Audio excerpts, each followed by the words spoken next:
Oh Père, dis un mot pour ton église, un mot pour la nation, un mot pour ma vie, un mot Seigneur, dis seulement un mot et je serai délivré.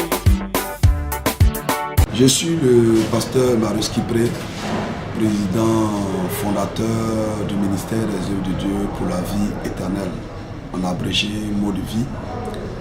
Église située à Yopougon en Anéré, entre la pharmacie Sandrina et la SGBC dans l'Anéré, on dirait le premier carrefour école libanaise à Yopougon.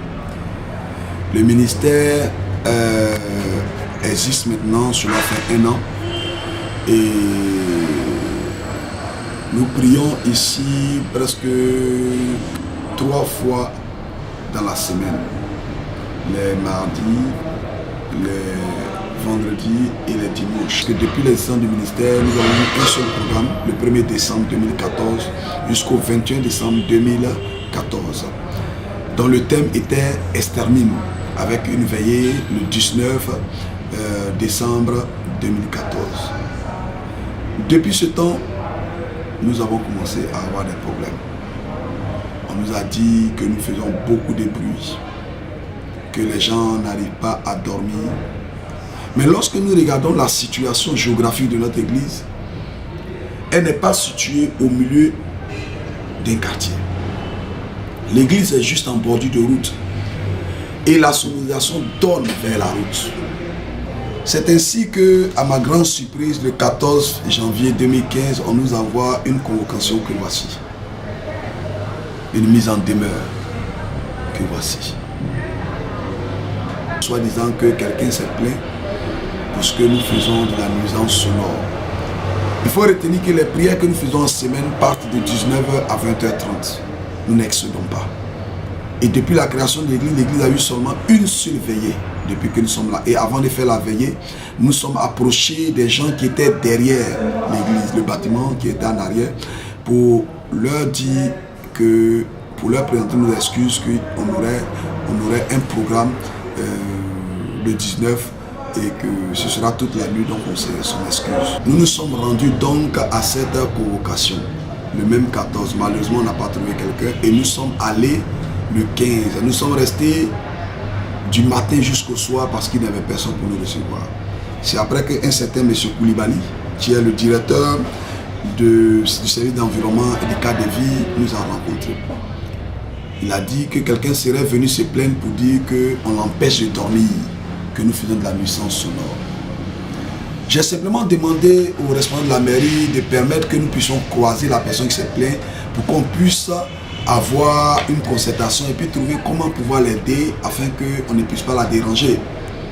Ils nous ont dit c'est impossible de croiser cette personne.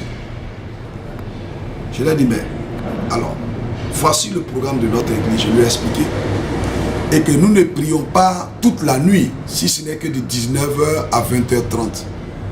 C'est ainsi que M. Koulibaly nous a dit qu'il y a un certain arrêté qui est sorti, qui a été signé par M. le maire Gilbert Kafana, et que cet arrêté stipule qu'on ne peut plus faire de bruit au-delà de 18h.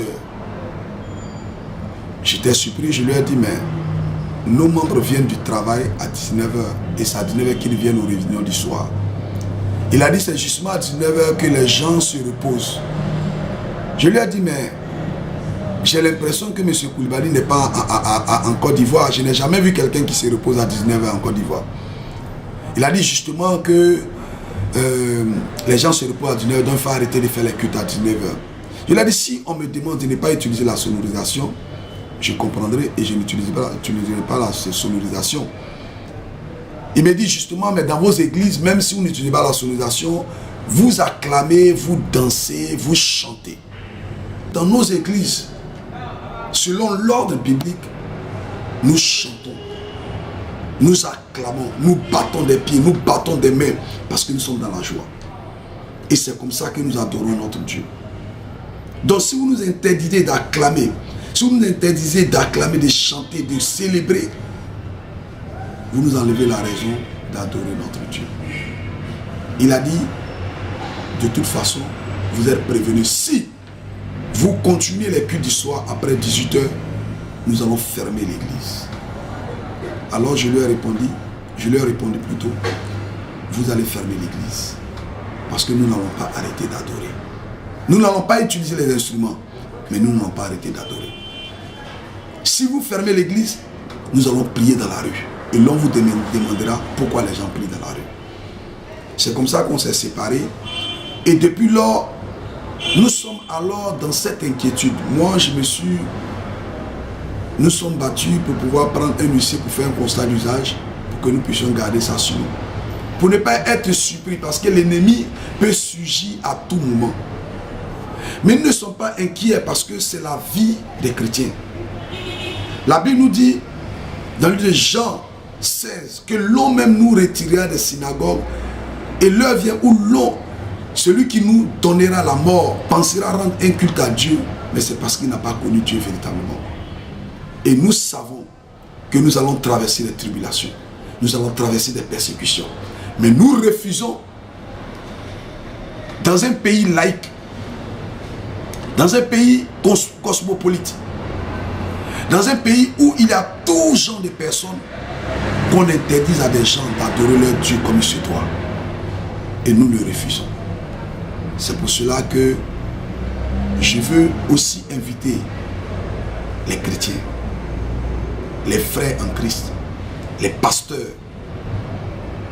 à ce que nous puissions nous mettre ensemble, qu'on ne nous banalise pas, qu'on ne nous méprise pas, parce que sous nos cieux, les gens ont tendance à penser que les pasteurs sont des va-nu-pieds, sont des personnes illettrées, des personnes qui ont échoué dans la vie et qui se sont tournées vers l'église pour créer des églises pour se faire de l'argent. Au contraire, ce que nous faisons empêche les gens de se droguer, empêche le banditisme de s'accroître, empêche les jeunes filles de se prostituer et bien d'autres choses. Nous sommes des personnes nécessaires. Nous sommes des appelés de Dieu et des envoyés de Dieu pour sauver les nations. Qu'on nous laisse faire notre travail. Et aux autorités, je leur demande de revoir leurs copies. Qu'on ne s'attaque pas à Dieu impunément. Que Dieu vous bénisse abondamment et que sa grâce soit avec vous. Je vous remercie. Oh Père, dis un mot pour ton église.